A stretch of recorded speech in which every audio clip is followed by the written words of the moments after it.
என்னதான் இருந்தாலும் டெவான் கான்வேங்கிற பேருக்காகவாவது ஒரு 2 கோடி ரூபா பேஸ் பிரைஸ்க்கு யாராவது அவருக்கு வாங்கியிருக்கலாம்லங்க அப்படின்னு சிஎஸ்கே ஃபேன்ஸ்லாம் சில பேர் கேட்கறது நமக்கு தெரியுது. இதுல சிஎஸ்கே டெவான் கான்வே பைபேக் பண்ணுவாங்க. 6.2 கோடிக்கெல்லாம் அவர் வச்சு என்ன பண்றது? ஒரு 2, 3 கோடி ரூபா அதிகபட்சம் ஒரு 3, 3.5 கோடிக்கு மேல போகக்கூடாது. வாங்கி வச்சு திரும்பன்னு சிஎஸ்கேவாவது ட்ரை பண்ணுவாங்கன்னு நினைச்சோம். ஆனா நடக்கல. ஒருவேளை ஆக்ஸலரேட்டட் ஆக்ஷன்ல பின்னால திரும்ப வரும்போது மறுபடியும் அந்த பேர்லாம் எடுத்துட்டு வருவாங்க தெரியுமா? யாரெல்லாம் சார் உங்களுக்கு இப்ப திரும்ப வேணும் அப்படின்னு கேட்ட உடனே எல்லாம் எழுதி போடுவாங்க லிஸ்ட். அப்புறம் அவங்கலாம் திரும்ப இது பண்ணுவாங்க. அதுலருந்து சில பேர் எடுப்பாங்க. அந்த மாதிரி ஒருவேளை மேபி டெவான் கான்வே அவர்கள் போகலாம் அப்படிங்கிறது தான் இப்போதைய நிலைமை.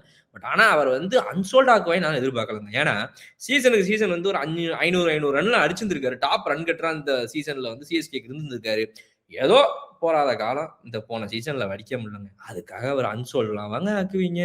பார்ப்போம் சிஎஸ்கே பைபேக் பண்ணதால வேற யாராவது ஒருத்தங்க ஓவர்சீஸ் ஓப்பனர் வேணும். நான் ஆசைப்பட்டவங்கலாம் வேற யாராவது வாங்கிட்டு போயிட்டானுங்க. நான் இவரையே வாங்கிக்கிறேன் அப்படின்னு சொல்லிட்டு யாராவது எடுப்பாங்களா? இல்ல சிஎஸ்கே எடுக்குமான்றதெல்லாம் வெயிட் பண்ணி பார்ப்போம். கொஞ்சம் ஷாக்கா தான் இருக்குது.